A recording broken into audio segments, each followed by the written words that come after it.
Richmond International Raceway here in Richmond, Virginia. Coming up next, NASCAR Sprint Cup Series Happy Hour. Yes, it is the final practice session for the NASCAR Sprint Cup cars prior to their qualifying later on this afternoon, which you will see live here. Now, just a moment ago, we finished the final session for the NASCAR nationwide practice. And guys, your final thoughts on what we saw here? Who's going to be tough in qualifying and for the race? Yeah, it looks like Joey Logano is going to be tough. Denny Hamlin, winner in the spring, he's going to be good. Yeah, that's something different. Joe Gibbs Racing right up front again. How about that? But I think there's a number of Mike Wallace had a good effort there all day in practice, so it'd be nice to see him. We know Mike Bliss was pretty fast. Landon Castle.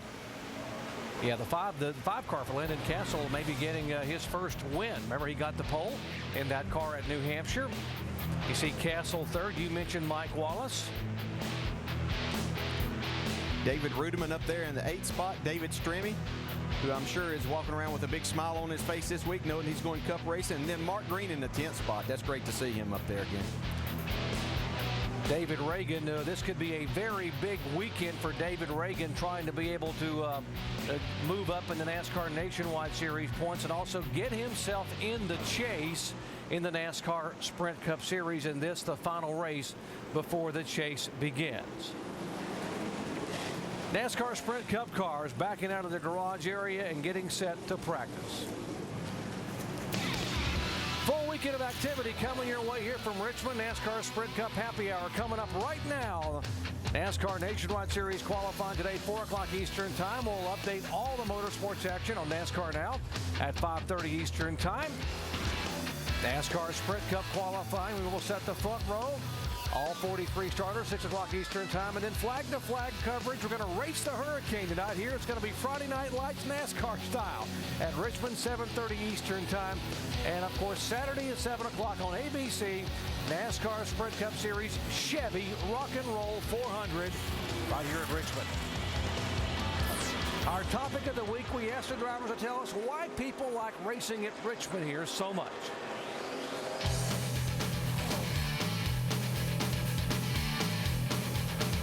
Everybody loves night racing. There's electricity in the air, and it's fun. When the flash bulbs go off at the beginning of the race, it's just a little bit more exciting than what it is on Sunday afternoon. The Saturday night atmosphere, I think, is more fun for everybody. They get, more time to travel the race and tailgate or do whatever they want and hang out before the race. So all that stuff is fun. I love night racing. You see sparks on the racetrack, cars going everywhere. And that's what we all grew up doing, the old Saturday night special.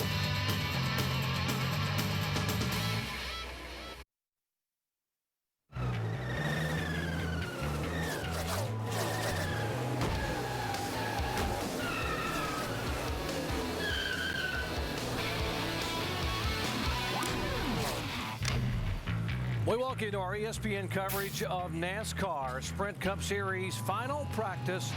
We call it Happy Hour from Richmond International Raceway. The cars have come to a halt on the racetrack because of debris on the track. It all comes down to one race and one night to get in the chase. The point standings coming in.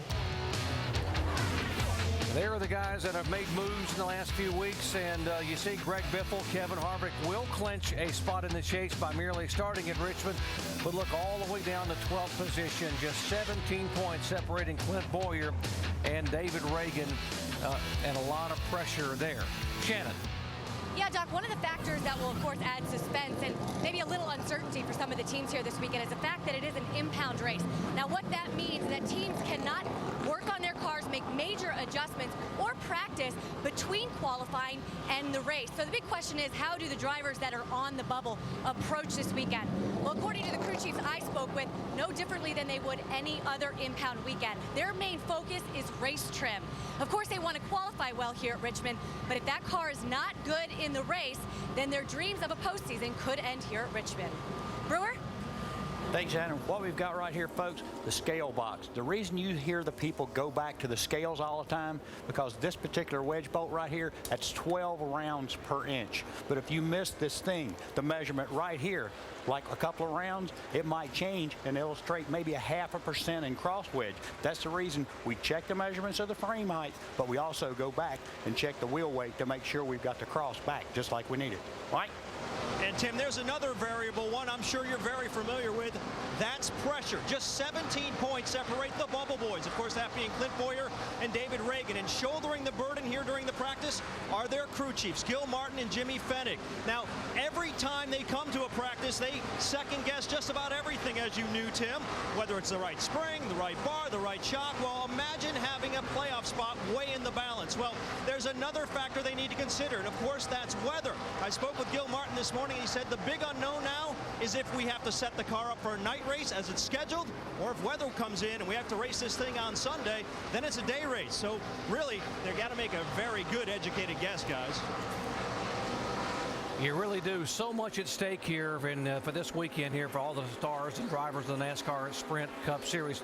Hello, everyone. Along with Dale Jarrett, Andy Petrie, I'm Jerry Punch. Glad to have you with us for our coverage of the NASCAR Sprint Cup Series Happy Hour. Guys, let's talk about the pressure a little bit. As a crew chief and driver, you both have lived it. How do you handle it? How do you help a David Ragan or a Clint Bowyer deal with the pressure? And as a driver, how do you try to forget about everything that's at stake here in one race? Well, as a crew chief, you really just have to pay attention to the details and do your normal weekend. You don't really want to try to do anything fancy. You don't want to try to get outside the box. You just want to make sure you just do the fundamentals correctly. And that's just making sure you got a good handling race car and not let the pressure really get to you. Yeah, it's difficult as a driver because there is a lot of pressure. There's no doubt about it. There's only 12 drivers and teams that are going to go have a chance to win this championship after this race tomorrow night. So you want to make sure that everything is done properly. Just as you said, though, Andy, you don't want to deviate from what got you to this point. You know, you might want to try to make that just a little bit better, but you don't want to get too far away from that.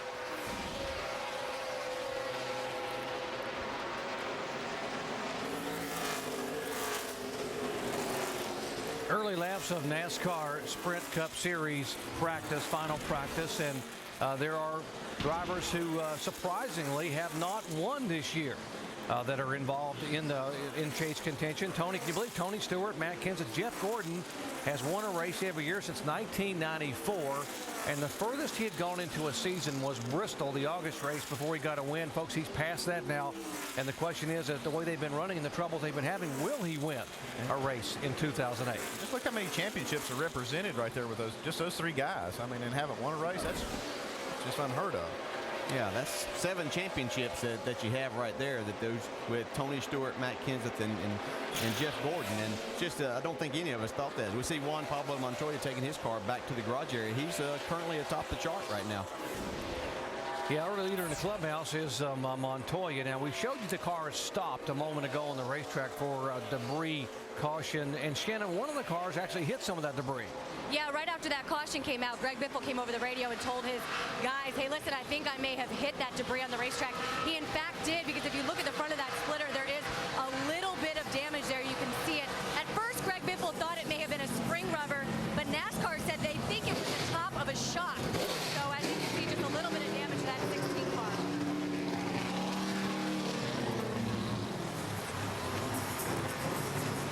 Working on Greg Biffle's car. Here's Tony Stewart. Final time you will see him in the 20 car at Richmond. Remember, he goes on to Stewart Haas Racing in 2009, driving a Chevrolet. He's out of control getting in that corner right there.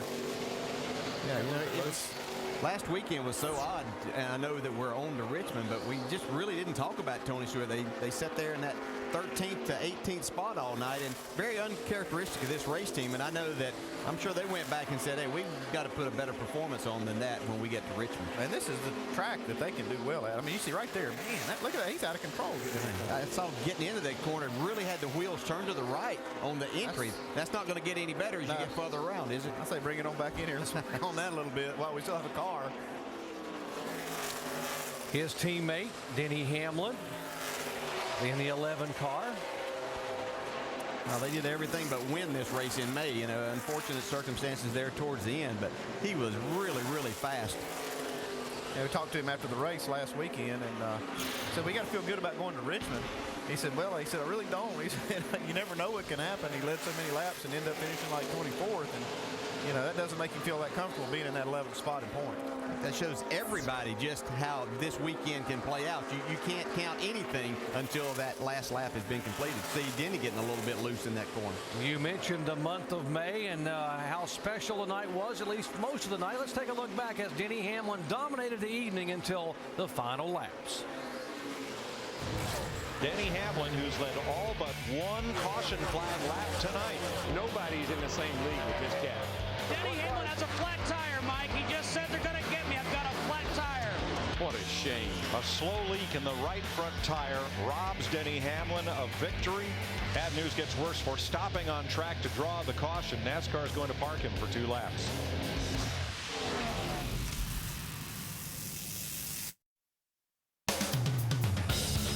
Richmond's huge for the cars that are trying to make the chase. Kind of drives like a speedway, but it's still a short track. You know, the fans are real close to the action. For a short track, it has more passing spots than any other racetrack that we go to. There's a lot of finesse to it. It's still high speed, but it's short enough that you can still really get racy with folks. I think it's the best racetrack we go to as far as excitement and all-out good racing.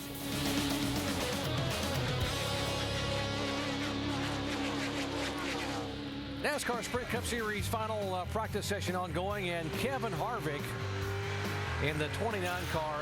He is this team at, I mean, it's just been incredible the last 5 or 6 races. Top 10 every single week, 5 weeks in a row, back-to-back 4th place finishes. Talk about momentum heading into the chase. Yeah, that's exactly what they needed. You know, they had got involved in that accident at Indianapolis, and they've just been phenomenal since then. Done everything they needed to do. And you know, even though they haven't won yet, Andy, you have to look at them as a serious contender for this championship. Yeah, but I think they are. I think they do have that kind of performance, but they do have to win. And this is one of the tracks I think Kevin knows he can do that on, and this would be a good place to get started. Car looks pretty good right here. We talked to Kevin Harvick the day before the Brickyard 400. He said, I got a car that's going to contend here. But early on, it was not the case because in less than 20 laps, he is caught with the contact with a 2 car. Those right there really hurt when there's nothing you can do about it. You're just a victim. And, man, he gets the car tore all to pieces and he's out. I think it's really been impressive since that time what they've been able to do. To come back and just be solid week in and week out. Again, they haven't led many laps or anything, but they've been right there in the top 5 the majority of the races. Here's the 88 car of Dale Earnhardt Jr. And although they have struggled recently, one of our teammates up here in the booth has picked this guy as his favorite to win this race on Saturday night. Well, Brad Daugherty always says that I don't go very far out on that limb when I'm making my picks, and I think I'm getting pretty far out there. Although I know he led a lot of the race here back in May, I just think that this is a type of racetrack. This race team and this driver needs something good to happen this weekend before they get to Loudon next week in the chase, and he always runs well here. And if they struggle this weekend, Andy, that's not saying much for their chances at a championship. They need to turn it around, and this is a track they can do it. They had really one of the best cars in the race until Kyle Busch knocked him out of the groove.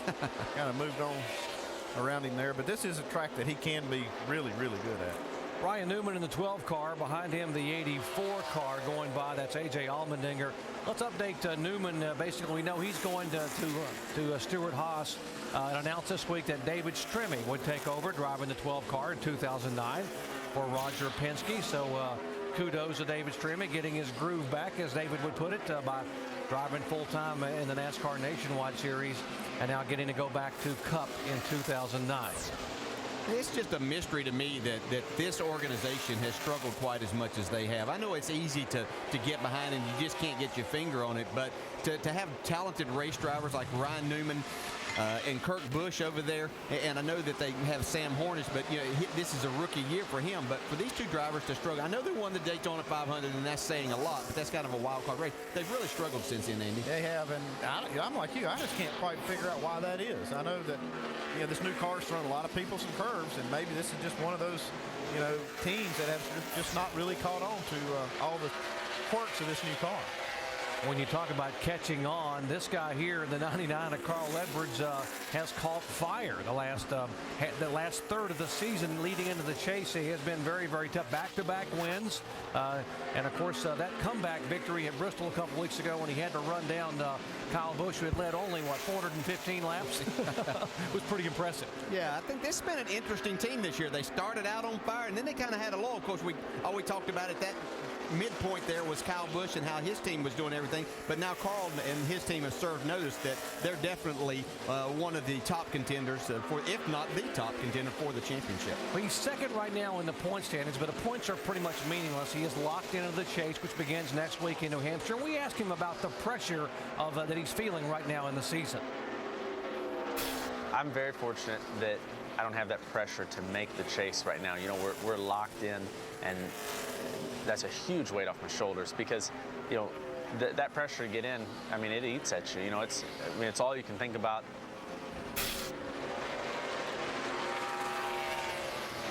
Got to be a good feeling knowing that you're already in, but you know, there are a lot of drivers down on the bottom. Well, not a lot. There's a couple down there toward the bottom, and talking about David Ragan and Clint Bowyer, who are feeling the pressure coming here to a track like Richmond. Kind of a unique situation when you got Carl Edwards and Kyle Busch and those guys that are locked in. They really don't have to think about anything but win the race. That's it. They don't have to think about try to get a good finish. Just all they need to do is win. Whoa. Folks, do not touch that tint dial on your television at home. This car is indeed green and yellow. That is not the normal colors of Jeff Gordon.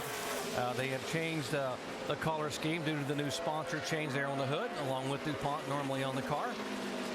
Jeff trying to get into victory lane for the first time in 2008. Yeah, he's in unfamiliar territory too, not making the chase. I mean, he's in a very good position, and they can kind of control their own destiny as far as that goes. But they've struggled here of late, and you can't, as we saw it just with Brad Keselowski in the nationwide race last night, a piece breaks, or last weekend, something breaks, and it takes you out of the race or puts you a lot of laps behind, then other guys could capitalize on that. So this team's not used to being in this situation. That's not a comfortable place to be, but even worse is this team's not won a race. And even worse than that, they really haven't threatened. And they're not going the right direction. Last week I thought they would have a great shot, but started out good and then ended up just kind of mediocre. Jeff Gordon 10th in the point standings, on the bubble of sorts, trying to get into the chase as we take a look back at a season in 2008 that has been, in a word, a struggle.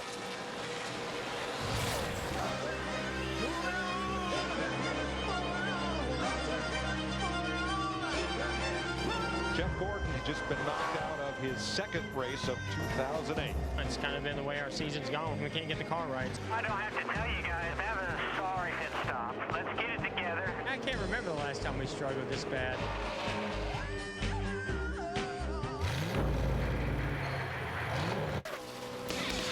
We invite you to join us for NASCAR Sprint Cup Series action. The Chevy Rock and Roll 400 right here at Richmond on ABC tomorrow night at 7 o'clock Eastern Time, beginning with NASCAR Countdown. Alan Bestwick, Brad Daugherty, Rusty Wallace, and all the gang, as we will set the field for the 2008 chase for the Sprint Cup. Remember, Clint Bowyer won here back in May after starting 31st, the worst starting position ever of a Richmond winner. And boy, would he like to duplicate that performance, because he is the driver on the bubble in 12th position. Let's listen in. How about your forward drive? Not bad. I'm just geeked up a little bit too tight in the center, rotating. Got me, you know, to where I got trying to pull it down and getting loose. Early there, I was hitting a splitter and it was skating. It's going to be a big differential in our race air, and after about 10 laps of hot air on that right there, we're going to gain a bunch of height on that balance every time. I'm with you. Just remember where we're strong last time.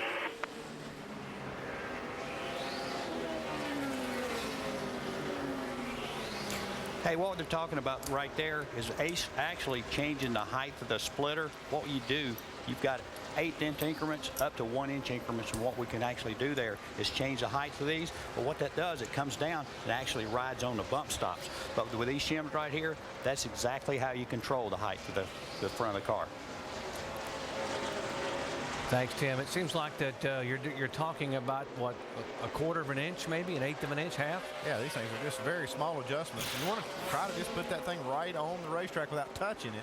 That's where you get the best performance. But the problem with that is if you hit the racetrack, you lose a ton. And so you really can't get too greedy with that. You got to make sure that you don't rub that splitter. Yeah, and you have to be careful there with that splitter, because sometimes you heard Clint talk about a little tight in the center, but your car might not actually be tight. If you're hitting that splitter at all, it's making the car tight right there. So anything you would do is not really going to get you any more grip. You see these guys go back to the garage area, and often you'll see a crew member climb under the front of the car with a spray can and spraying the underside of the splitter. Yeah, that way they can see the evidence of whether it's rubbed the racetrack. Let's check in with Shannon down in the 88 garage. Yeah, Doc, you guys were just talking about Clint Bowyer getting down on that splitter. Well, the same thing's happening here to Junior. He's getting down on it just a little bit, but it's making him really, really loose. Now, the last couple weeks, this 88 team has been going with a different package just to try some things out. Well, according to Tony Eury Jr., they've really underestimated the way that changes would affect that package. So here today in Richmond this weekend, they've actually gone back to their old setup. This is the setup that they brought here today, the same setup that they ran here in Richmond in May. Right now, Dale Earnhardt Jr. just complaining about loose. They're going to make some changes to the shocks under that 88 car. Thanks, Shannon. Earnhardt Jr., a three-time winner here, finished 15th back in the race in May. Trying to get this car back to as competitive as it was early in the year. Here's a 31 car, always good at this racetrack, Jeff Burton. Another Virginia guy likes to come up here and run well. Yeah, I think he'll have one win. See him coming off the track now, but Jeff is always a factor here. Again, he's only won once, but he's always there around the top 5 and top 10. And I know this is another race team that would like to have a very good outing before they head to Loudon for the chase next week. He will be our in-race reporter, and we will be visiting with him during the event. And before the race, we'll ask him your question. If you want to pose a question, we can ask Jeff Burton for you. Just log on to ESPN.com, keyword Ask the Driver, and we may be able to pick your question as our in-race reporter. Now, we mentioned that Jeff has been good here. He has 7 top 5s and 12 top 10s. Back in '98, he was the best of the best in the 99 car, trying to hold off the likes of Jeff Gordon, and he did it. Starting third, he would bring that car home as a winner at Richmond International Raceway.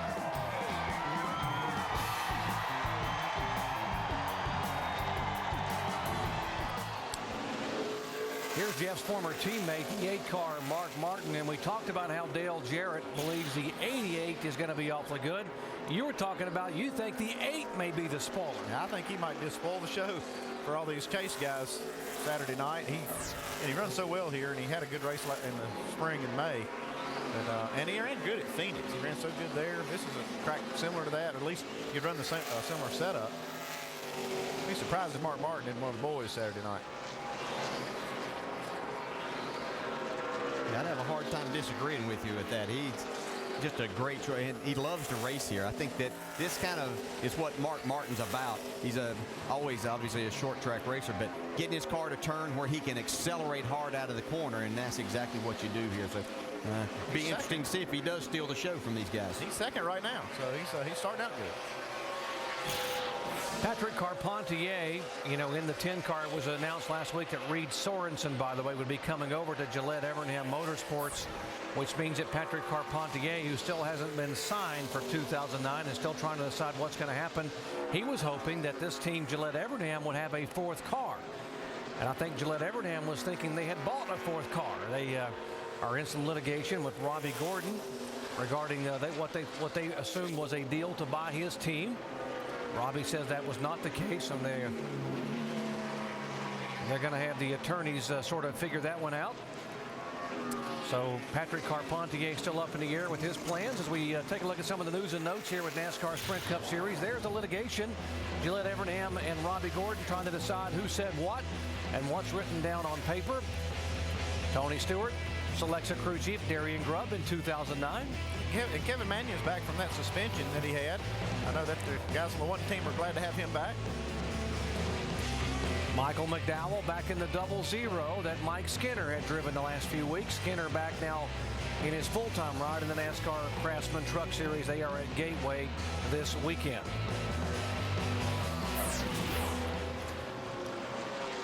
Momentum is so important going into the chase, and without a doubt, the two-time and defending heavyweight champ of the NASCAR Sprint Cup is Jimmie Johnson. And boy, did he flex some muscle last week at California. That was a sound beating he put on those boys last week. That was just very impressive. And once again, we see this race team getting poised whenever it really counts as we get here ready for the chase and to see really who is going to win this championship. Jimmie Johnson and Chad Canal showed last weekend that they were serious about number 3. Yeah, he said, just don't forget who you have to wrestle that trophy away from. It's this team right here.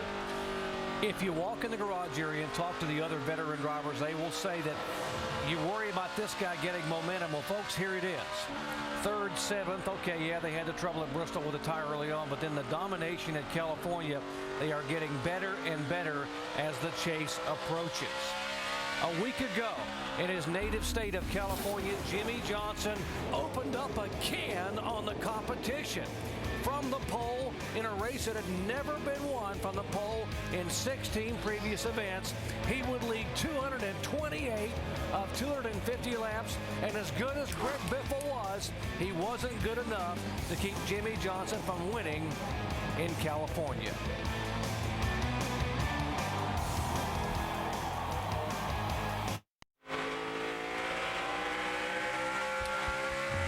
Lots of motorsports coming your way this weekend. NASCAR Nationwide Series qualifying today, 4 o'clock Eastern time on ESPN2.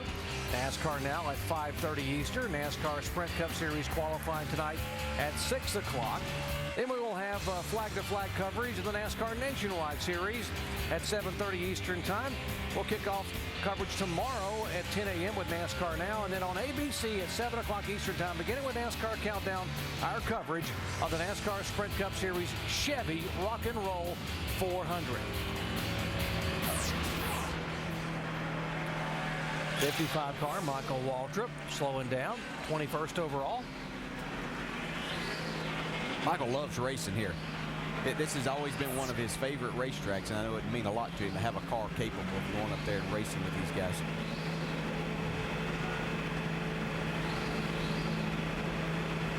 We mentioned the 41 car. Whoa. Almost in the wall. Sorenson. Good call there. Yeah, just decided to see if the steering wheel was hooked on real well. It was. They're making a change next year, headed a mutual agreement. When you listen to what Reed says and what Ganassi says, that it was best for both sides to be able to go their separate ways. And Reed is going to Gillette Evernham, and as yet, the 41, they have not named the driver for Ganassi Sabato. Yeah, that needed to change. This team's really just been kind of flat, really the last couple of years, and it'd be a good thing for Reed to just try something new, and also this team, an opportunity for them to put somebody in here and try to turn this performance around. Here's a driver that we talked about pressure with a capital P, although David Ragan is very, very good at handling a lot of pressure. He is a driver on the outside looking in, trying to get in the chase here with one final race at a track where he had his best performance a year ago. This racetrack very good, and let's take a look at David Ragan as far as the scenarios and him getting in.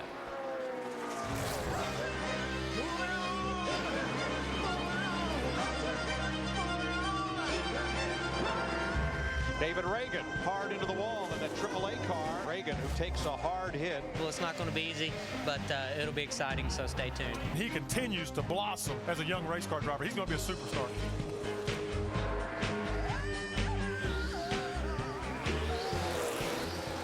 Very prophetic statement about him becoming a superstar, because I totally agree with this young man. Has it all. Yeah, he does. And what's so interesting, you know, we talk about all these scenarios, and if you watch the times go across the top right here, look at the guy that he's right behind. Bowyer's in 8th, Ragan's in 9th, so they're going to battle it to the very end. Debut weekend for Joey Logano in NASCAR Sprint Cup. Yeah, it's going to take him a while to figure these cars out. He's only 4th. I'll tell you what, I know we talk a lot about this young driver, 18 years old, first time here, first time in a Sprint Cup car, but that's just pretty amazing that he could come here and do this. I mean, he hadn't even been to the racetrack before today to know exactly, you know, how to go about this. Okay, he won a pole in the Nationwide Series in his 2nd start. He won a race in his 3rd start. How about him winning a pole in Cup First time out of the box. Could it happen? He's in position for one. I mean, he's in the top 5 in practice right now. You got to say that's definitely a real possibility. Has that happened? That's the reversal color scheme. Tony Stewart, that's the car that that Joey Logano will be in 2009. Again, the schedule for Joey Logano, he will drive here at Richmond and at Atlanta, driving for Joe Gibbs in the 02 car. Then he will be aboard the 96 car for Hall of Fame Racing for 5 other events, including the race at New Hampshire next week. What's really impressive, Andy, is to watch him, and he's out here running laps, and the lap times that he's doing for race practice are really good. It's getting worse the longer you ran too. Turn center better, but looser off. Hang on, man. Let me talk to you here. Yeah, he's going to talk to his crew chief, or we can't hear now. And that's what usually happens when you try to make it turn better in the center. You have to fight that loose off condition. Going in the 1, that time was better as far as in the nose set, but I'm still loose going in. Like there's just heavy on the front, light in the rear kind of deal. You know, just floating into the corner. We've seen quite a few cars getting loose, getting in the corner. As a matter of fact, his teammates were almost crashing early in practice, getting into turn 3. Yeah, I was going to tell Joey, welcome to Richmond. That won't be the last time that you say that, I'll assure you, as you go through your racing career here. Joey Logano having a pretty good start here in NASCAR Sprint Cup competition. Here is a team that is really struggling, Gillette Evernham as a whole, and the 9 car of Kasey Kahne back 43. Look at these guys where they are currently practicing. Boy, they're having their issues. Mike? Yeah, Doc, and I spoke with Kasey just before he strapped himself back in the race car, asked him how the car was, and in word he said, terrible. And that's unfortunate because they're 48 points behind the bubble spot right now, and he says the only way they're going to make the chase is if they get more consistent with their race car. Right now the car not very good. During this stop in here, they changed just about everything up on the setup. They were up on the scales, up on the jack chain springs, shocks. They also adjusted the track bar. Kasey Kahne very unhappy with his race car right now. I was going to say, whatever the Evernham guys are trying for an experiment this weekend, they need to undo it because it's not working. None of the cars are good. Yeah, I spent time in Emporia on Wednesday at a deal for our fan clubs with Elliott Sadler and Kasey Kahne, and they were both very upbeat and thought that they were going to come here and be very competitive. Obviously, Kasey needing to be, he has to have a great, I mean, he literally needs to be out there leading the most laps and winning the race, and they're far from that now. This couldn't happen at a worse time for Kasey Kahne. 48 points out of 12th with only 1 race to go at a track where both David Ragan and Clint Bowyer, the guys he's chasing historically, are very good. Kasey Kahne has been an up-and-down year, but what really hurt him was the back-to-back 40th place finishes and moved him down to the points.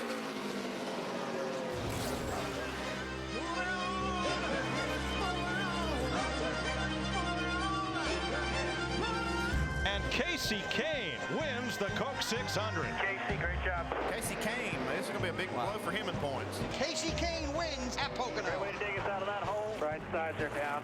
I can't see.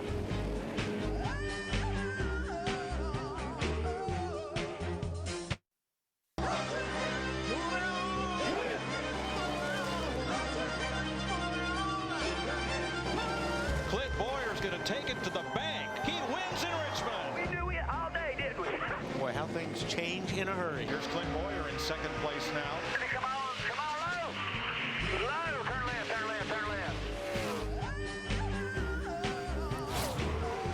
Clint Bowyer trying to hold on and become the final driver to make it in the chase. One night, one race, one chase. He is 17 points ahead of David Ragan. We will have our bubble tracker active here throughout this practice session and during the race. You see Ragan back 17, Kahne back 48, and there's where they're running in this practice session. Well, I tell you, if you talk about pressure, this is the guy that has all the pressure. For Ragan and Kahne, the pressure's not so great, but if Kasey Kahne's going to have a shot at even thinking about getting in this chase, he's got to pick it up. Yeah, we see David Ragan, who is trying to make his way into the chase right in front of Clint Bowyer here on the racetrack. That's how he hopes things are going to go tomorrow night. He's going to have to stay a little further in front than that. Mike?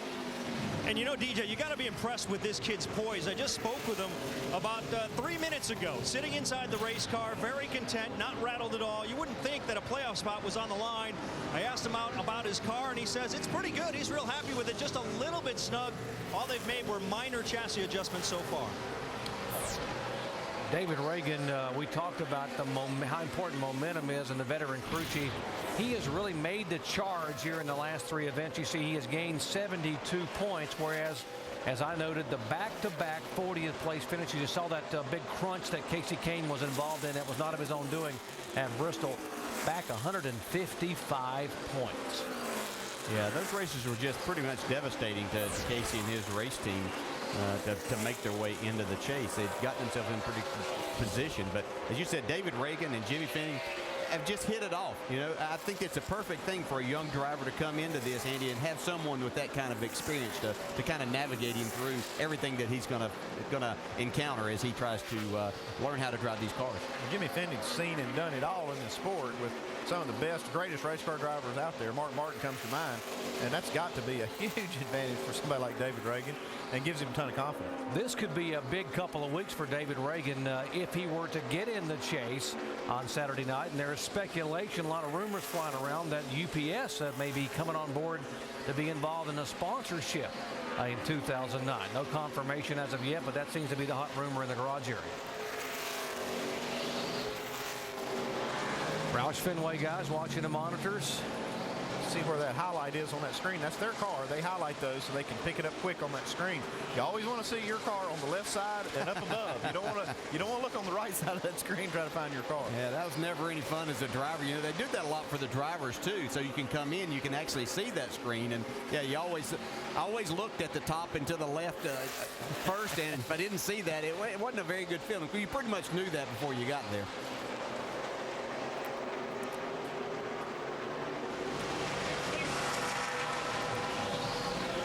Comparing notes, Carl Edwards there, looking at the laps he has turned thus far with Bob Osborne, his crew chief, to see how they can make the car better. Shannon? Yeah, what a season it's been for Carl Edwards so far this year, guys. The top 10 finish back in May here at Richmond. Right now, Carl's saying that the car is really tight in the center. They've been working on that all practice. It just hasn't gotten any better. In fact, he says it's gotten a little bit worse. The cars on scales are making some adjustments to that. But as you can see, Carl Edwards right now outside the car. He is locked into the chase, so out there just to win this race, I guess, guys. You know, Andy, I got a question right now, and it was kind of brought up a little bit earlier, but these guys have to be looking at a couple of different scenarios. You know, they're planning on racing tomorrow night, but weather could make that an issue that we race here on Sunday afternoon, and this is a totally different racetrack on Sunday afternoon in the sunlight. They're going to have to keep that in the back of their minds, and when they get these cars, this is the only practice session that they're going to get, and they're going to have to make these cars very adjustable just in case that scenario does play out. And right now, it looks like a really good possibility that these teams can be racing on Sunday afternoon.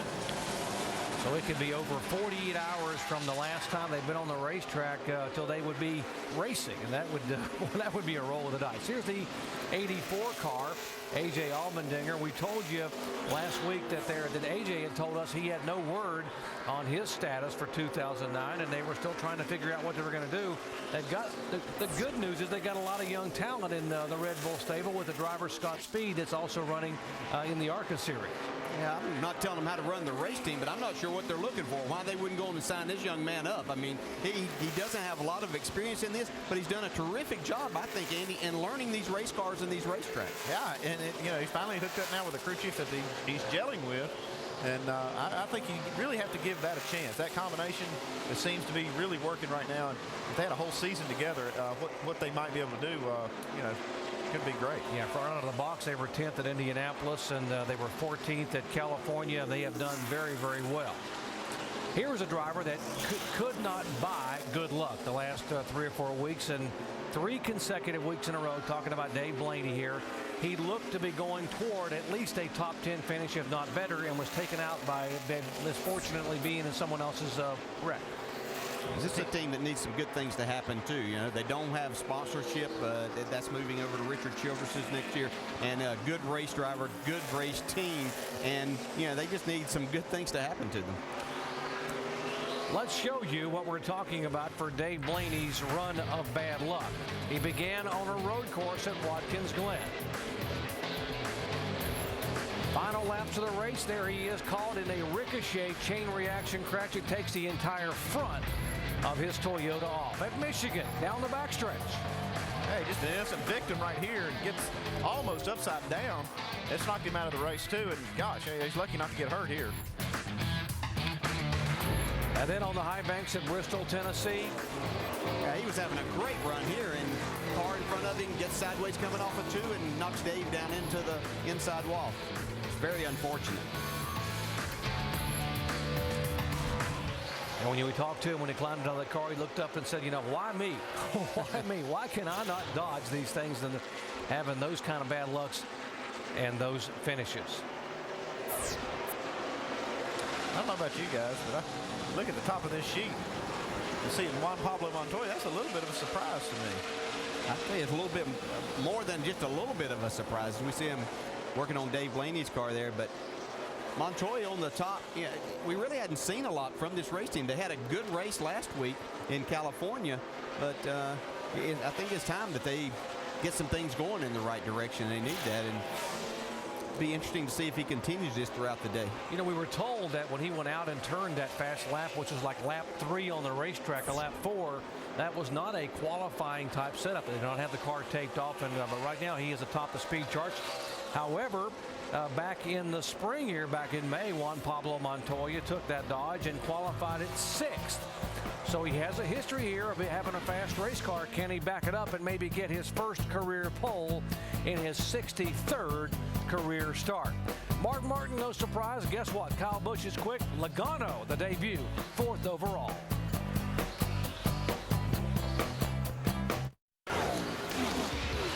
Tomorrow night, we will set the stage for the chase to the Sprint Cup with our coverage live, flag to flag, at the NASCAR Sprint Cup Series Chevy Rock and Roll 400 right here at the Action Track, Richmond International Raceway. It's on ABC, beginning with NASCAR Countdown at 7 Eastern Time. Alan Bestwick, Brad Daugherty, and Rusty Wallace. Clint Bowyer won here back in the spring from 31st. Denny Hamlin dominated the race, leading 381 laps, but finished 24th. Folks, anything can happen when the lights come on at Richmond. Here's the 12 car back in the garage area again. Mike? Well, Doc, earlier in the broadcast, we were talking about Penske Motorsports falling on hard times. Well, things haven't gotten much better so far this weekend. Ryan Newman unhappy with the horsepower inside the 12 car. They've changed the carburetor. I spoke with his crew chief, Roy McCauley, asked him whether or not they went bigger. He said, I can't tell you, but maybe Tim Brewer can tell us. What are they trying to do, Tim? Well, probably trying to pull an Andy Petrie's old tricks and cheat. But folks, right here, you can run an 1 11/16 throttle bore and an 830 CFM carburetor. That's cubic feet per minute. But what you can do on a short track to get better acceleration is put like a 750 or an 800 CFM carburetor on here, meaning what you've actually made the throttle boards here a little bit smaller, so it's easier to get the airflow moving faster with a smaller hole in here than it is a larger one. So the acceleration goes back to the bottom. Old Harold Elliott, engine builder over at Junior Johnson, he taught me a little tricks about these carburetors, and they still work today. Yeah, Brewer. You're the one with all the tricks. That's not a bad thing. Brewer used to tune on his motors with a boring bar, though. Oh, hey. They said cubic inches, always went for cubic feet. It's a lot better. You love it when these two successful championship crew chiefs get together. Folks, the best part's after the race is over when they sit back and do a little bench racing at the hotel. Let's see what happens with Ryan Newman in the 12 car. We have not seen much of the 8-time winner this year on the track thus far, Kyle Busch. He will have the top position in the chase by virtue of his 8 wins and 80 bonus points. When we head to New Hampshire next week, he is 3rd overall on the speed chart. So it's going pretty good so far for this 18 team. The lap times look pretty good even in the longer runs here. It's just no surprise. I know where y'all were going with that. You were talking about hadn't seen much Kyle Busch. I didn't realize you were talking about just today that we hadn't seen much. Yeah, this season's been all Kyle Busch all the time, it seems like. DJ is a driver. The fact that he was able to clinch with 2 races to go Does it help? Does it take away your momentum a little bit, or does it help you relax and sort of get fresh for the chase? Yeah, no, it's just helping these guys be able to relax if they want to try a few things here and there. But they realize too, just as we sit here and talk about those bonus points and how important they are. You know, they looked at Bristol. They led that race for the majority of the race. They got shoved out of the way a little bit, but the fact is they didn't win. They thought they were going to get 10 more bonus points. They lost 10. That was a 20-point swing looking at his chances at the championship. So when we get to the end, that's what they're going to be looking at. That might be a big factor in that. But right now, they're relaxed and know that only thing that matters, and we've heard Kyle Busch say it, is they go out and win. Doesn't matter anything else that could happen. They need those bonus points. We asked Kyle Busch to talk to us about the pressure of being number one. I mean, every week you just kind of go out there and try to run your own race and do your own thing and get your car as fast as you can. There's really not a whole lot of pressure that's put on ourselves that comes about with our competitors. We know that we're being chased by those guys, but we're also chasing some other guys. So as long as we know that we're out there, that we're having to chase some guys and learn some more things and get our cars faster, then you know, it's not easy as it looks. Interestingly enough, we go to the first race in the chase, which is New Hampshire, which has not been a very good track for this driver over his brief career thus far. Well, it hasn't been, but it'll be interesting as we get there next week to see. I'm sure they're going to step up their program a little bit, and they've looked at what's kept them from being better there. I found his comments there interesting because I always felt like when I was leading the points, the rest of them are the ones that had to step it up. There's pressure to stay there, but heck, they're chasing, so that's a good position to be in. There's no spot I want to be in other than number one, and that's you know, pressure's pressure no matter where you are. But I sure like looking back instead of looking forward. Shannon? Yeah, Kyle Busch started this practice session really good. The team said that they were really happy with the car. Right now, it's starting to loosen up on him as you see him in the garage right now with that front hood up. Team going to go to work on it, try to just give him a little bit of relief. He's great on the speed charts right now, but of course, as you guys know, Kyle Busch is not happy unless that car is absolutely perfect. There is a car on this racetrack that has a lot of history here. I should say our car number. The 2 car. Oh, how good was Rusty Wallace here at this racetrack? He owned this place 6 times. He won on the newly configured Richmond. And, of course, Kurt Busch has been no slouch here since he took over the 2 car for Roger Penske.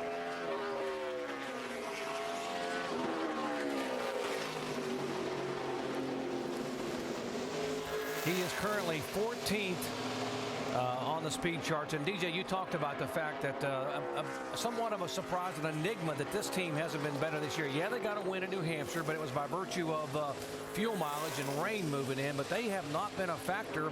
Very frustrating week last week for them in California. Yeah, very frustrating. A number of those frustrating weeks. And you have to just wonder exactly what is going on. I know this new car is a challenge, and some obviously have figured it out better than others. But you're talking about a champion here and really struggling. We've talked about that with a number of the other champions, Andy, and it'd be interesting to see if they can get this turned around. Well, one of the things that this car has done is strain relationships with crew chiefs and drivers, and I think this might be one of the teams that has kind of fallen victim to that. When that driver is so unhappy with the race car, the crew chief gets frustrated, and you know, sometimes that can turn the wrong direction on you, and it's hard to get back. There were better times, though, for this team. If you turn back the clock here at Richmond to 2005, the 97 car for Kurt Busch started in 5th position. And oh my, was he good or what? He led 185 laps. And there's brother Kyle coming up to give him a congratulatory bump as Kurt Busch picked up his win. The only win he's got in Cup here at Richmond International Raceway.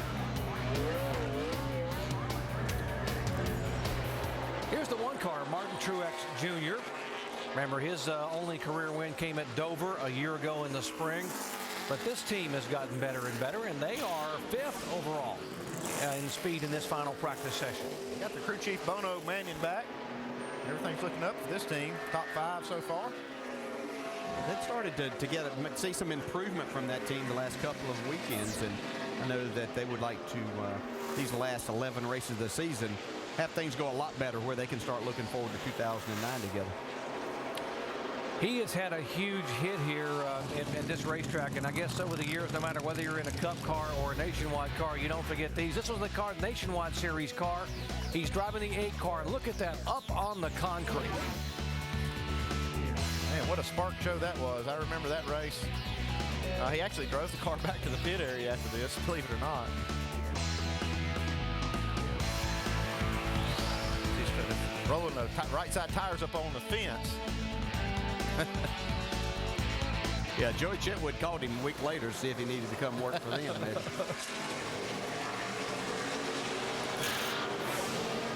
We mentioned the suspension and return of Kevin Manion, but also the car chief, Gary Putnam, back. So they're two valuable assets that were suspended for 6 weeks after the car didn't pass inspection at Daytona in July. Manion was fined $100,000. The team was penalized 150 driver and owner points. Mike.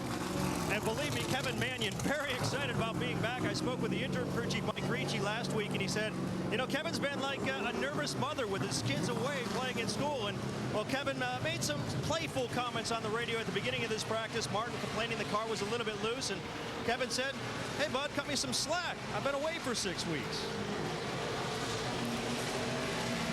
He is roaring back here, trying to get his driver in victory lane, and it couldn't happen at a better time for Martin Truex Jr., who currently sits 17th in the point standings. Right now, it's the M&M boys at the top of the charts, Montoya and Martin.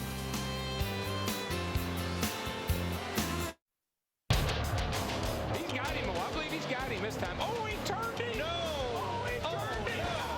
I just tell you something. That ain't going to go over too good right now. No, it's not. Like it needs to be grabbed by the helmet again. Just gets in there a little too hard, and of course, Junior's not cutting him any slack. He's keeping him pinned down, but can't run over the man. I was going for the win. Just ended up on the hook today. So just disappointed. That is Richmond, and that was back in May. Dale Earnhardt Jr. back in the garage area trying to get his car dialed in. Got to believe somewhere in the back of his mind he remembers that. I'll assure you that he does. Yes. Yeah.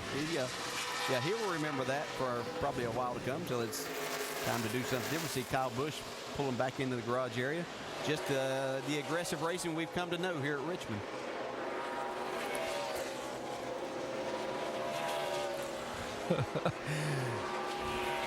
This is sort of taking NASCAR racing back to its roots, and drivers like Tony Stewart in the 20, when you come to a short track, and this is the final short track of the year for the NASCAR Sprint Cup cars, and it's a night race and they turn the lights on. It's just something about that kind of action that you know it's going to get hot and heavy. Yeah, I mean, it's just you can run so much closer to each other and you can rub on the cars without wrecking somebody. At these high-speed racetracks like California and all these mile and a half, you can't do that. I mean, you just can't get in there and rub tires and bump and bang front and rear, because I mean something can happen really quickly and get somebody hurt. Here it's pretty forgiving. You can kind of body slam somebody and not really wreck, put a few tire marks on. Yeah, depending on where you hit them. Obviously, we saw a while ago as we watched and ride along with Tony Stewart here when Kyle Busch got into Junior. If you catch somebody going into the corner, you can turn them and they can hit the wall. It is a hard hit here. You have to be careful. You got to realize you're still traveling at pretty good rate, but you can race and rub and get down and beat and bang. And if you knock the fenders in a little bit, it's not going to be devastating if you don't get them in on a tire, like at a place like California or somewhere. Tony Stewart has won at this racetrack 3 times, and this track is special to him for lots of reasons, because not only because he runs well, because when he was just getting his career cranked up, he came here in September of 1999. And how good was this driver, who had been an open wheel and IndyCar champion? He led 333 laps and said, "I'm the man," when he was over jumping on the hood as a first-time NASCAR Sprint Cup winner. A little bit excited about that one. That guy's good here. He drove my truck a couple of times up here. We won both races that he drove. And it's pretty amazing, really, what he can do. And when I've raced against him and around him here, the thing that I noticed about Tony is how smooth he was. You see a lot of cars go down into these corners, and they'll slam the front end down by getting a lot on the brake. Tony was really good at coming off the throttle, not upsetting the car, and then getting back to the gas and carrying a lot of speed off the corner. You know, I talked to him when he first came into this series and back right before that race that night about how smooth he was, and he talked about his IndyCar training, having to learn to be so delicate with the steering wheel at 200 miles an hour, and that's helped him early on in his stock car career. 24 car continuing to struggle a bit, Shannon? Yeah, Doc, exactly. He came over the radio and told Steve Letarte, Jeff Gordon did, that he doesn't know what's wrong with the car. It just doesn't feel right. Now, during this practice, they've been working on the front height a lot. They've changed some springs, some camber. It was tight, and on that last run, the team thought that the car had actually gotten a little bit better. But, of course, Jeff Gordon's pulled it into the garage, and you can see him chatting with Steve Letarte right now. You know, I spoke with Steve Letarte last weekend, and he told me that this 24 team, similar to the 48, is testing so much this season. In fact, he said they'll test up to 26 times this year, and he said Jeff Gordon is there for a majority of the tests. He also said every week they bring their best cars to the racetrack, whether it be the primary or the backup. It is the best that they have. So right now they are struggling with this car. Andy, if as a fan sitting at home, and as someone sitting here that's known how good Jeff Gordon and this team's been over the years, how can this happen? I don't get it. I really don't. Jeff Gordon is extremely talented, and he's won so many races. And not to really even be threatening to win right now is just totally shocking to me. And I talked to Steve Letarte, and he is a smart guy. I spent some time with him at Bristol, and they sound like they're doing all the things they need to be doing. Their attitude's good. I don't really know. It's just one of those things. It's hard to put your finger on. It's really hard, and they obviously have very talented people to go along with the talented race driver and all the resources that any team could possibly want. But it's just so interesting. And I think it shows with this new car of just what a razor's edge you're on, Andy.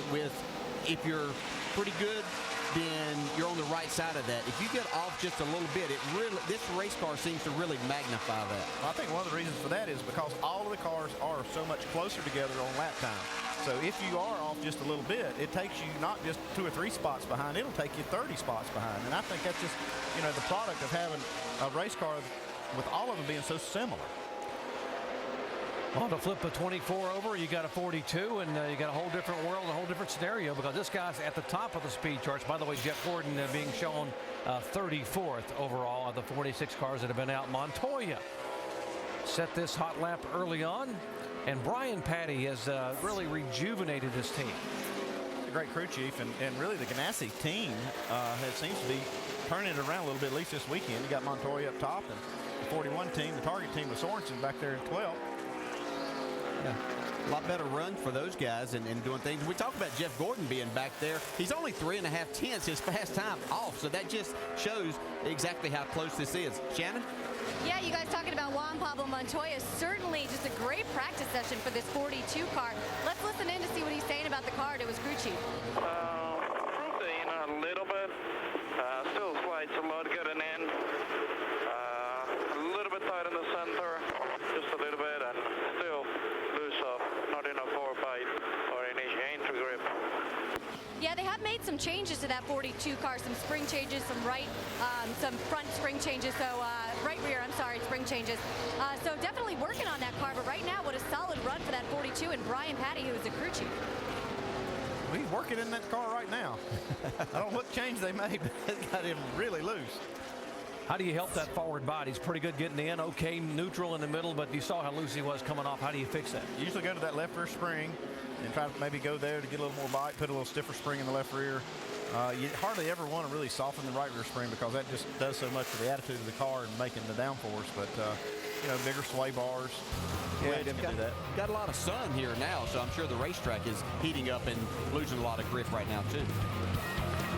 NASCAR Sprint Cup Series Happy Hour. It is the final practice, and here are the speeds and laps they have run thus far. Montoya atop the charts.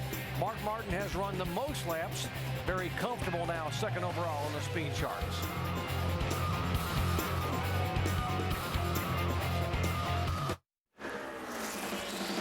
We will set the stage for the chase of the Sprint Cup. Who will it be? Who's going to get in and get a chance to go for the championship? We'll find out with our live flag-to-flag coverage of the NASCAR Sprint Cup Series Chevy Rock and Roll 400 right here at Richmond. Coming your way on ABC tomorrow night, starting with NASCAR Countdown at 7 o'clock Eastern Time. We told you earlier this racetrack actually began as a half-mile dirt track fairgrounds facility back in 1953. Now, back in 1950s, everyone drove this track sideways. But once they paved it, they told you don't have to do it anymore, but someone forgot to tell Greg Biffle. Watch what happened to Greg Biffle in the 16 car here just a moment ago. A little bit free off turn 2. Yeah, that was nothing. Oh, baby.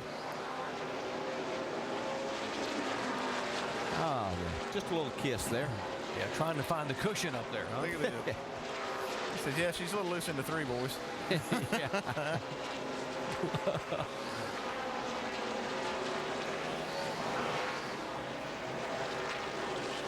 Nice job, everybody. May I touch you just a little bit here, guys? Hell safe, hell safe. That was a great save. I thought he was actually going to wreck that car bad. It sure looked like it was going to be big. He didn't do much damage there, though. Shannon? Yeah, as you can see, they're working on that 16 car. They're optimistic that they can fix it. Of course, it looks just like a little bit of damage, but it's been an eventful practice for Greg Biffle. At the beginning of the practice, he did hit the debris, had a little bit of damage on that front splitter. Now, before that incident on the track, he was saying that the splitter, as you saw from that video, was touching the track a little bit. So, Dale, I got a question for you. How does the splitter touching the track, how does that affect the handling of the race car? That's a good question. It can do one of two things. It can either make the front end of the car actually lift up and get a tight feeling, or if it hits as you're entering the corner, it really upsets the car and you can lose the back end. And I think that's probably what's happening with Greg here. It's whenever that splitter's hitting for him, it's actually loosening his car up.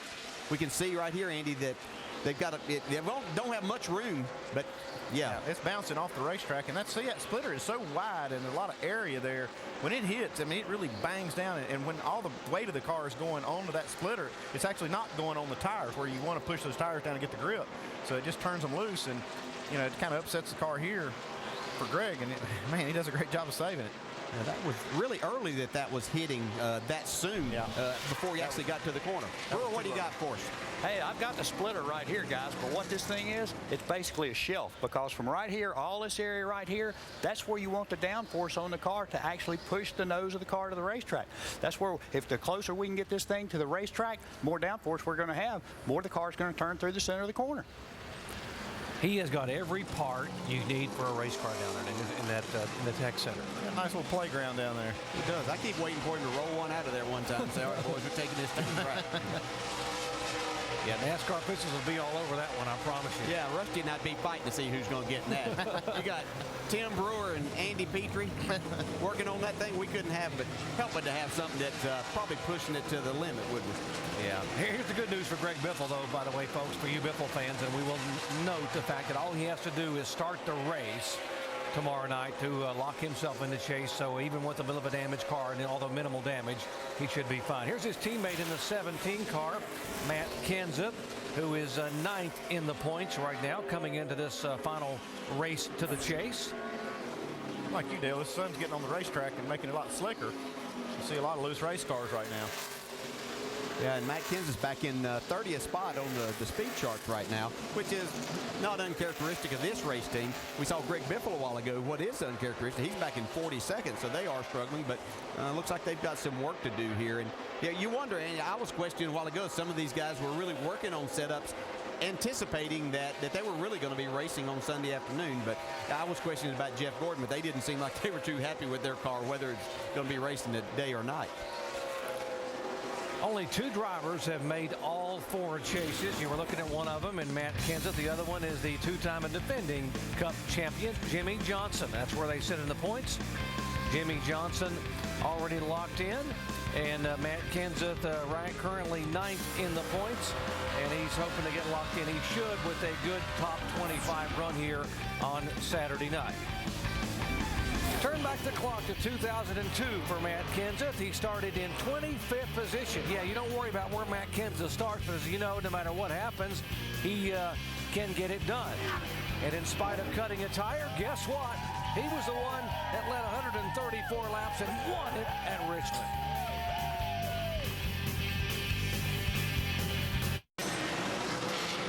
Back in Richmond, the 88 car in the garage area.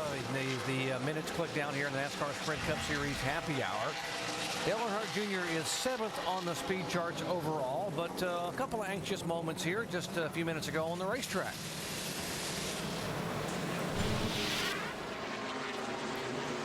Coming off of turn 2. Yeah, that's a little more sideways than you want to be coming out of there. See Clint Bowyer, he's also sideways behind him. This track is slick. Hear the engine rev up right there. Yeah. That's exactly why these guys are hoping it does not rain tomorrow night. They'd much rather. They love to race here, but they really like to race here at night instead of during the day. He was out of shape. I mean, he could have gotten the wall with the front of the car. The nose was pointed toward the wall, and he got the nose back and the rear end slapped. He did a great job not to do any more damage. Shannon? Yeah, as you can see there, those guys going to work on that 88 car. Just a little bit of cosmetic damage on the side of that car. You know, Junior's really been struggling with this car during practice. They've made some changes, and this is what he's told his crew chief, Tony Eury Jr., over the radio. Yeah, I liked it better when we unloaded it. It's loose in, it's shattered the nose in, center, and it's loose off. Yeah, the team has gone back to the setup close to the setup that they unloaded with here at Richmond. And of course, that is similar to the setup that they had at the May race here in Richmond. Right now, Dale Jr., the words that he's saying, that he's using to describe this car, tight in the center, and he said it's just flat. So Dale, what does that mean?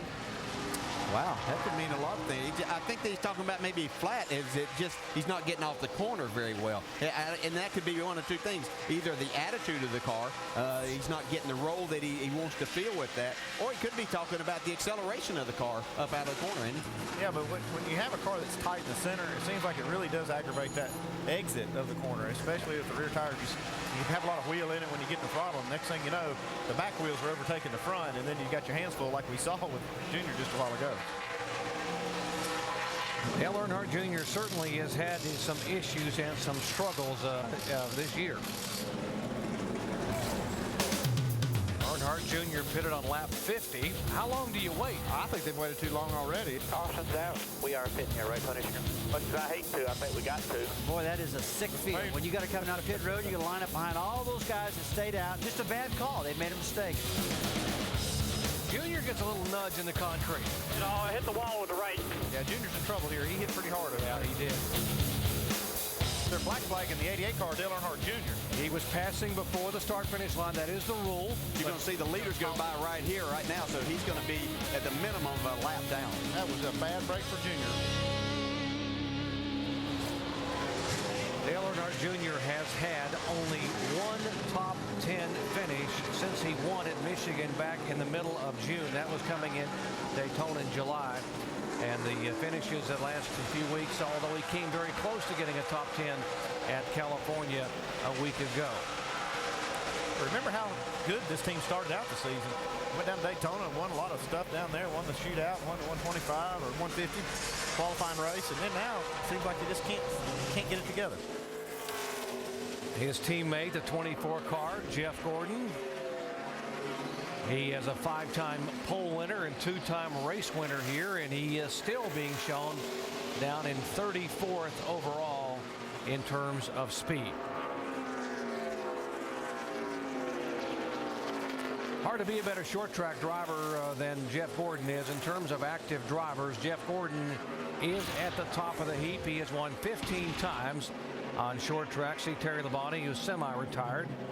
We kid Terry when we see him about being semi-retired, because every time the phone rings, he'll say, okay, I'll help you out. And Mark Martin, of course, is there. He's going to be awfully good here tomorrow night. Kurt Busch, Tony and Jimmie.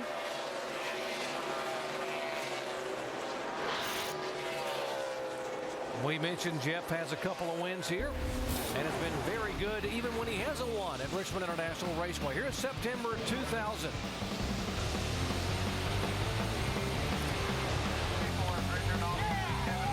Coming down to take the celebration and the checkered flag here at Richmond International Raceway. Well, how much would that team, I mean, a win right now would do for the driver, the team, everybody involved in that 24 car? Oh, it'd do a ton, but really right now they just need a good finish. They're just not really hitting on all 8 cylinders for whatever reason. This would be a good get-well race for them, or track for them to get well at. Good news is Jeff Gordon should be able to drive his way with that without any major complications tomorrow night into the chase. Here's a guy that has to be a little bit concerned, although he right now does have the final position, 12th in the points, 17 in front of David Ragan and 48 in front of Casey Kahne. And by terms of speed right now, he's there in the top 10, although David Ragan is lurking right there 9th overall in the charts. Mike? And Doc, certainly not very much margin for error in the Bowyer camp. You mentioned the 17-point cushion, if you will, being inside the chase so far, but Clint not real happy with his race car. About a half hour ago, he radioed in to Gil Martin saying it's borderline chattering and then loose off. So they brought him in, they put the car on the scales, they changed the sway bar, they changed the camber, trying to help him out. After those changes, he went back out. Instead, he's still not happy. He thinks it's a little bit better, but he's breaking traction a little bit. It's still loose. And Andy, this is what he said I thought was pretty interesting. Maybe you can explain it. He says it's throttle loose, not side bite loose. How do you fix that? Well, Mike, that's the thing. You know, when you're going in the corner and you're off the throttle and you're really bending the car through the middle of the corner, that's where you're looking for all your side bite. And he says he's not loose right there, but when he goes to the throttle and starts really putting it down where he really needs to, he starts losing traction. And that's a whole different kind of a setup deal. I mean, you can do a lot of things for that lateral loose, but trying to get the power down, you got a few options. You know, you can go to the left or spring, you can go really to the track bar or wedge, but you know, that's kind of a hard thing to fix, especially with cars that make almost 900 horsepower. How about it, Tim? Can you help us out on this one? Andy, how about this? The minor balls in the trailing arm. Folks, this is very, very hard right here. What it does, it's not forgiving at all. So Daytona, Talladega, that's a good application. 1 mile racetrack, got a small rubber bushing. But here, I'd put this big rubber bushing in here, put it in the front of the trailing arm. What that does, when you go after the gas and you hit it really hard, the big rubber bushing, it's going to act as a shock absorber. It's not going to shock the rear wheels and spin the tires. Me, I'd put the big rubber bushings in here, and it's going to help you get off the corner. That's definitely a tool you can use for that. You know, every adjustment that you make on these cars has a plus and a minus. So you'd say, well, why wouldn't he just run that all the time if it gets better traction? Well, every time you change something like that, it changes something else that you have to adjust for. So it's always about the combination that you put in the car. Clint Bowyer, you saw a moment ago that he will clinch if he finishes second or third and leads the most laps. Remember, David Ragan, he will be in the chase if he wins Richmond and leads the most laps. His career best finish equaled his finish third in this race a year ago. And Kasey Kahne, he's got some hustling to do. He's got to outscore 2 drivers currently, and by more than the deficit which he is behind, which is 48 points. Back with more in a moment.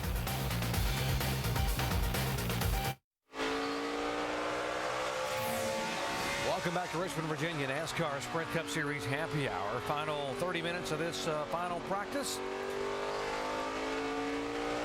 Top of the speed charts, Juan Pablo Montoya, then Mark Martin, Kyle Busch. Here's the 0-2 of Joey Logano, the 18-year-old phenom, making his Sprint Cup debut. And because of the fact he's making his first start, that's where his garage is. It is on pit road.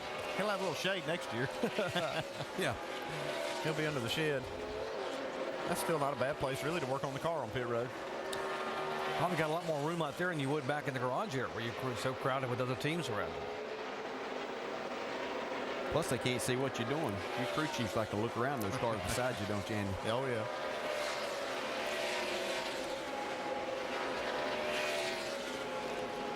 Tony Stewart, there's the 20 car, the 3-time winner here at Richmond. Currently 19th overall of the 46 cars that have gone out. We mentioned still looking for win number 1 here in 2008. Been 39 races since Tony has gone to victory lane. Watkins led in 2007 to be exact. 10th in the point standings. Take a look at the season and the bubble picture with Tony Stewart regarding his final chance to be able to clinch into the chase.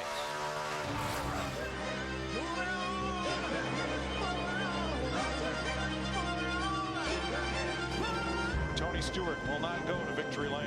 They should have won some races this year. Looks like this 20 car definitely in trouble. Stewart crashing for the 2nd day in a row. It's just been the oddest year I've ever seen for this race team. Tony Stewart's has finished second 3 times, but it has been an up and down year. Frustrations in California. He finished 22nd last weekend. There's a scenario.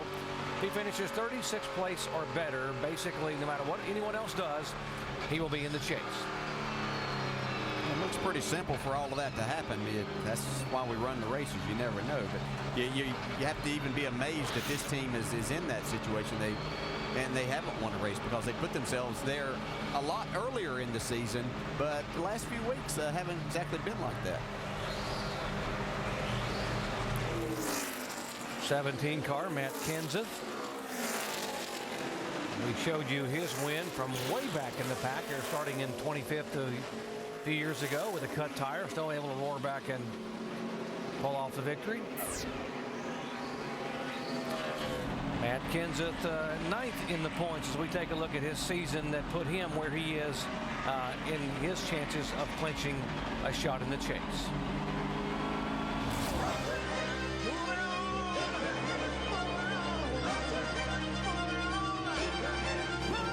Matt Kenseth ends up with the worst of it. Somebody talk to me. Matt Kenseth's bad day What happens when we don't do our job, sir? Throw the whole right side off the car, Chip. The whole right side's gone. Here comes Matt Kenseth. He's throwing everything but the kitchen sink. Here comes Matt Kenseth.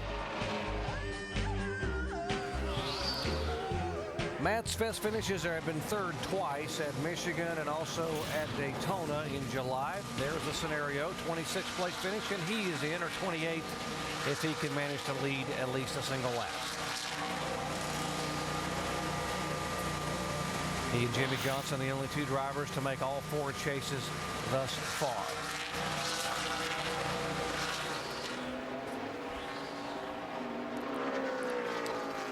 The 7 car is just a little bit loose that last lap.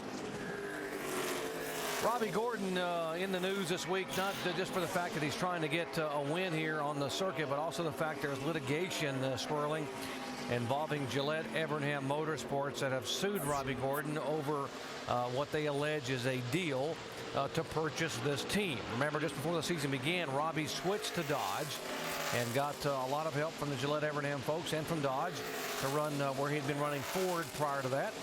And they are saying that the agreement was there in place for them to sell him to sell the team. He is saying that is not the case, and it is currently in litigation.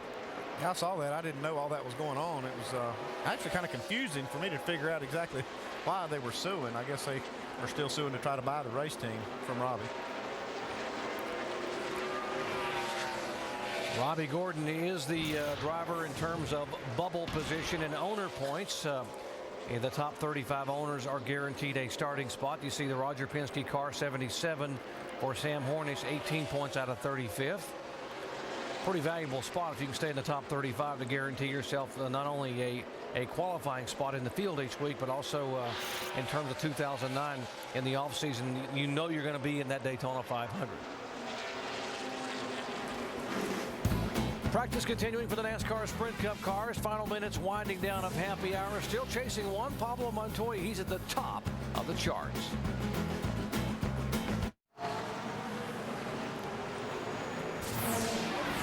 Back at Richmond, NASCAR Sprint Cup Series happy hour. There's the 18 car going out. The 8-time winner and current man who sits atop the points. He will be the #1 seed in the chase, Kyle Busch.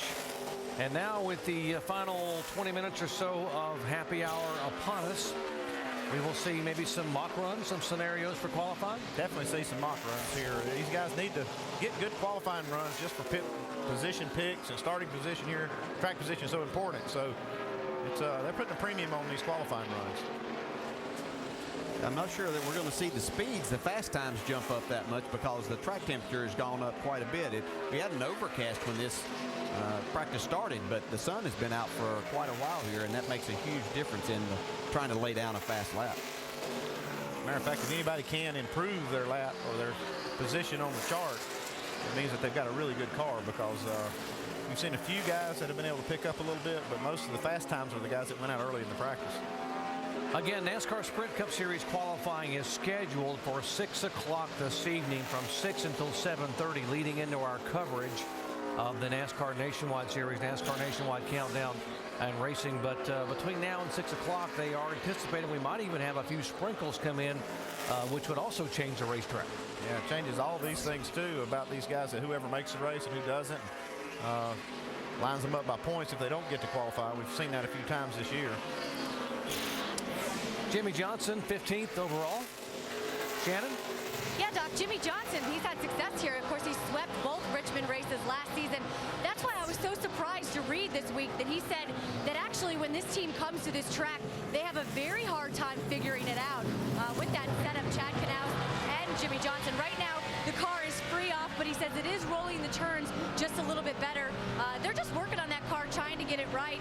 Right now, they are still in race trim, trying to get it ready for Saturday night. Jimmie Johnson talked about the team that wanted to be good week in and week out. Well, they were good both times they came here to Richmond a year ago. Back in May, he started fourth, led 105 laps, ended up in victory lane. And when he came back in September under the lights, he started on the pole and led 104 laps. Ended up in victory lane. Can't get much better than that.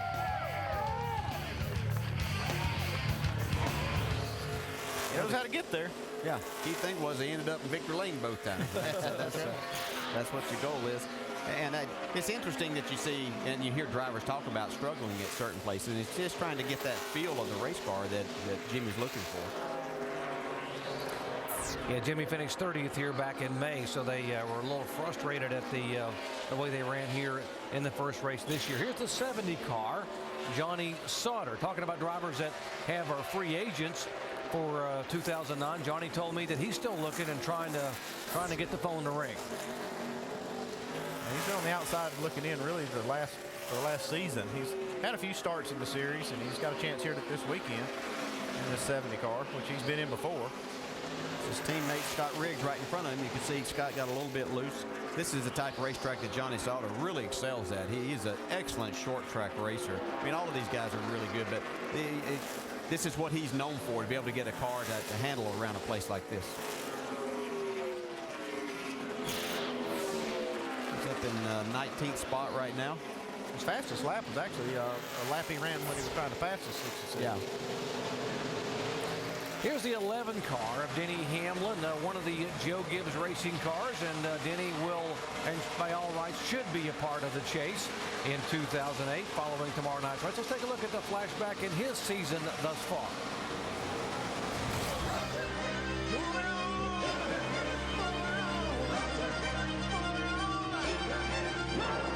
Nowhere for Denny Hamlin. They just keep wrecking over here. Whoa, Hamlin came flying in there. The grandfather clock chimes for Denny Hamlin. Great job, Mike. Awesome job. We just make stupid choices. At this point, we don't even deserve to be in the chase. And based upon the way Denny Hamlin ran here in Richmond back in the spring, he's got to be considered a favorite. And he's got to be pretty happy with the way this practice has gone. He began the day with a very loose race car, one that he described as a little bit unpredictable. They went to work on it, Mike Ford and his guys. They made some significant changes on the race car, and as we get closer to the end of this practice, he's pretty happy with it. They just went out and completed a 20-lap run. Denny said it's pretty good, real good in fact, for the first 15 laps. Then it starts to get just a little bit loose, but otherwise they've come a very long way since the beginning of practice was the balance of this race car, guys. Denny is 21st on the speed charts, and remember that number 21 because he needs to finish 21st place or better to clinch a spot in the chase. Looking to make his third chase. Was the first rookie to make the chase, and he was a factor in that race a couple of years ago, finishing in the top 5. Denny has had back-to-back third-place finishes after you heard his comments about that frustration after blowing an engine in the final laps at Michigan and finishing 37th 3 races ago. Denny Hamlin from nearby Chesterfield, Virginia, would dearly love to get a Cup win at his home racetrack. How much would that mean to him?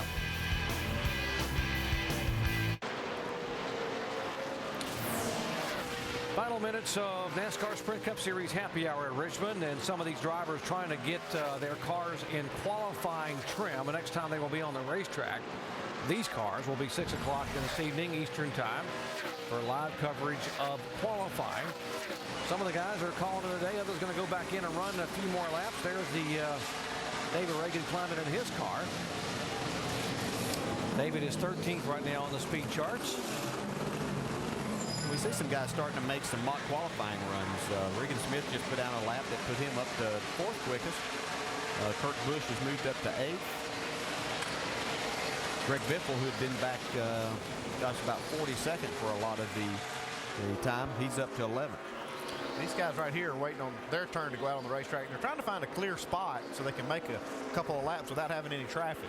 Yeah, it's really hard here. You're working with your spotter, but what you have to have is to get out of the pits and get up to speed, because you have cars coming down the front straightaway. You've got to give yourself enough room there, but you don't want to pull right in behind someone either. You've got to give room there. So it's really a difficult time to try to go out and get in a good lap, because they want a good, clean lap. And what seems to make it even more difficult would be the fact that normally when you qualify with 2 laps of qualifying, your second lap is the one that you really can run the best time with. Yeah, I've been watching most of these guys, and it looks like the 2 laps are pretty even, and a lot of times that second lap can be a 1/10.5 or 2/10 quicker, but really haven't seen that as we see Denny Hamlin sitting there ready to go out next. Yeah, we've seen a couple of hundredths of a second difference between the first and second lap, but if you can lay down a really good first lap, your first lap can actually be quicker. We'll watch Denny Hamlin. He's waiting on a spot. It's so hard to find a hole when the track's only 3/4 of a mile around, and he's got, 40 cars trying to get out there. There's not a lot of free, clear track area. Reed Sorenson now moving up to 4th in the on the time charts. Room behind him. Next car back's off of 4. Denny Hamlin pulling back out. He's 24th on the sheet right now. His fastest lap is a 22:49. Would expect if this is a mock qualifying run, which it is, that he would definitely be able to improve on that. Yeah, this is a tough racetrack too to get hooked up, get your tires hooked up, and you have to come to the green fast to make that first lap quick. He's got a clear racetrack in front of him. He's got exactly what they were looking for.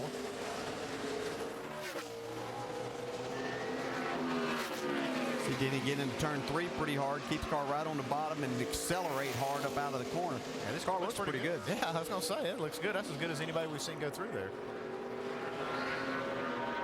And his first lap is still just 22:53, which is just a tad slower than his fastest lap. Don't really see anything wrong with the car. It looks like it's pretty stable. Guess we could say we see it in one spot a little too long is the only thing, because he doesn't have the speed, but the car does look really good. He does move up to 7th on that second lap, a 22:35. There's about the 2/10 or almost 2/10 that we see a lot of times, and that has a lot to do with different teams and doing air pressure, right? And the way you've got your car set up, air pressure being the biggest part of that. Well, guys, Mark Martin, who's making only his 46th Cup start here, is now at the top of the charts. And, okay, I'll give you your props, Okay, Andy. You said it. You said this guy here in the 8 car is going to be the spoiler this weekend. He's got a lot of work to do still, but that's a good start there. Yeah, up here standing on top of your chair with your arms up there. All right, we're bowing down to Andy Petrie. You know a little bit about what you're talking about. Okay. Uh-oh, check it out, guys. Jeff Gordon fans, it's time to cheer, folks, because P1. Nice job. What do you think about those tires? We're talking about all of his struggles. What do you think about those tires? Give me another set just like that in a couple hours. Heck no, let's just run those all weekend. The 5-time Richmond pole sitter is now the fastest car in happy hour. What about the 88, his teammate? Let's see where Dale Earnhardt Jr. can get his car. He was 14th overall when he started this run. Let's see what he can do here in a mock qualifying effort.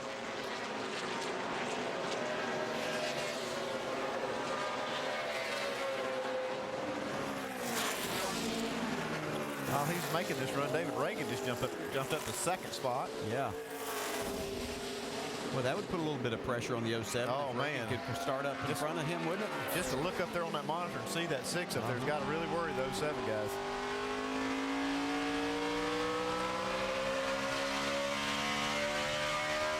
There he goes, 5th quick. Well, that's a big pickup from that first lap. That was a lot of time. I mean, that was about 0.8 of a second from what he went on with.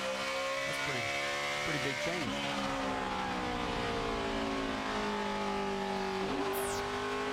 Maybe that was his last time out. I guess that was his first lap, actually. The time that I was looking at was from his last time out there. Picks it up a little bit on his second lap, about 0.03 of a second. 28, that's 5th quick. 21 is fast. Okay, that's right, man. He didn't let you get too far away here. The first lap and a half, it didn't get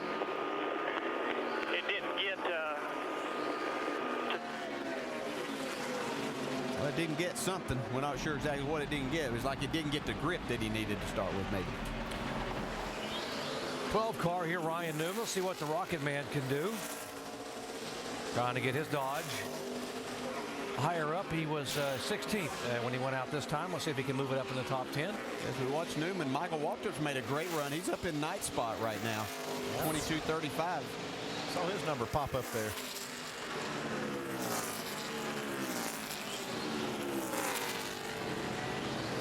Newman with a 22.39 on his first lap. Is anything like the rest of these guys that have started to pick up quite a bit. 42 car has been the quickest car, I mean, from the get-go here. As soon as we waved the green flag in practice here, he, lap 4, I believe it was, he put up the lap that has been the fastest lap until about just 4 minutes ago when these guys went out with their qualifying runs. Let's see what Juan Pablo Montoya can do. He's waiting to go out. So he hasn't made his qualifying run yet. You think he can back it up? Go ahead and fire it up. Earlier lap? 2 more guys. Got the 84 going to be rolling by you. Scuffing. Just let him get going. You're good. Come on. You're good. Come on. Good to go.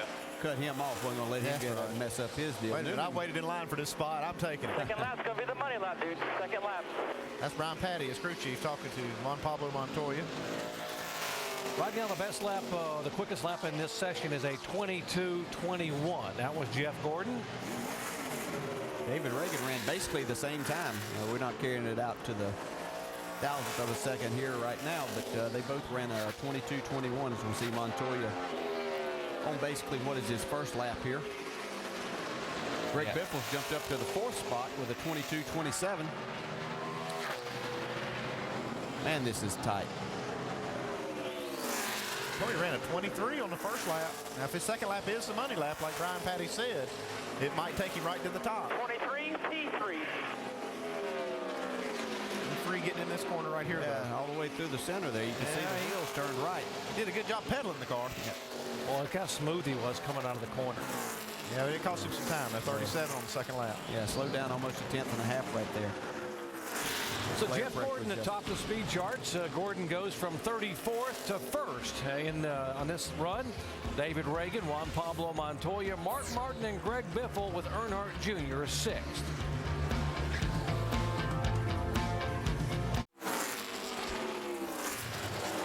Points contenders and where they are running here in the final minutes of happy hour. So NASCAR Sprint Cup Series, you take a look at those, you see that Jeff Gordon is the quickest car overall. And how good do you feel if you're Clint Bowyer? You're 21st on the speed charts. And the guy that's chasing you to 17 points out of the chase, David Ragan, is right now 2nd overall in this final session.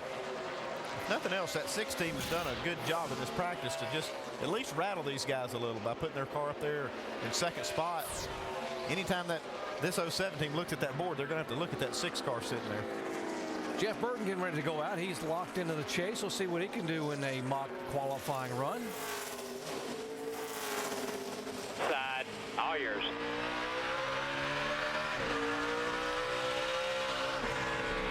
He had been 29th throughout this session.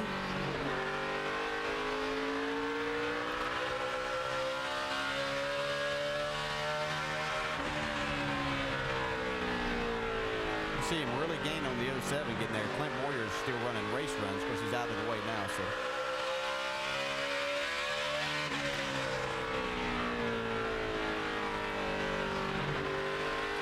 Jeff really letting the car roll through that corner a long way. They really use a lot of throttle, though. I'm surprised how good it hooks up here. It's his fastest lap of the session there, 22.39. 5th quickest car in the session, Mark Martin. He's with Mike. And catching up with Mark now, and you look pretty sporty out there, at least in qualifying trim. How is it in race trim? It's good in race trim. You know, we raced really good. We ran 2nd and 3rd all night last time here. We really needed to improve the forward bite. We worked as hard as we can. We hadn't found anything to improve it. So we've got a great race car, but if we could just get it a little bit better up off the corner, it'd be a winner. Right now, he looks pretty close to being a winner, Doc. He's 5th on the speed chart.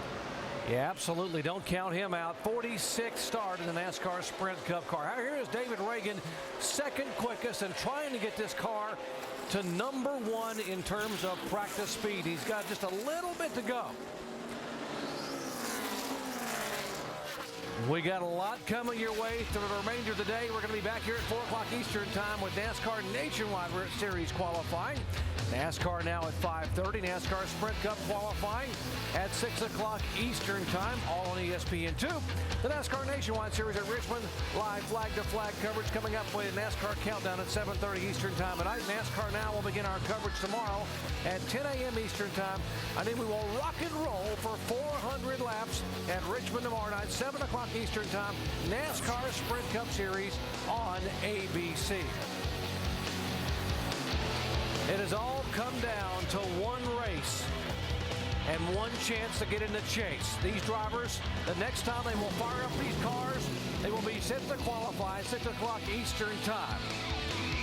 For Dale Jarrett, Andy Petrie, and our entire ESPN crew, I'm Jerry Price, inviting you to come back to Richmond at 4 o'clock Eastern time and join us for NASCAR Nationwide Series qualifying, and then 6 o'clock for NASCAR Sprint Cup Series qualifying.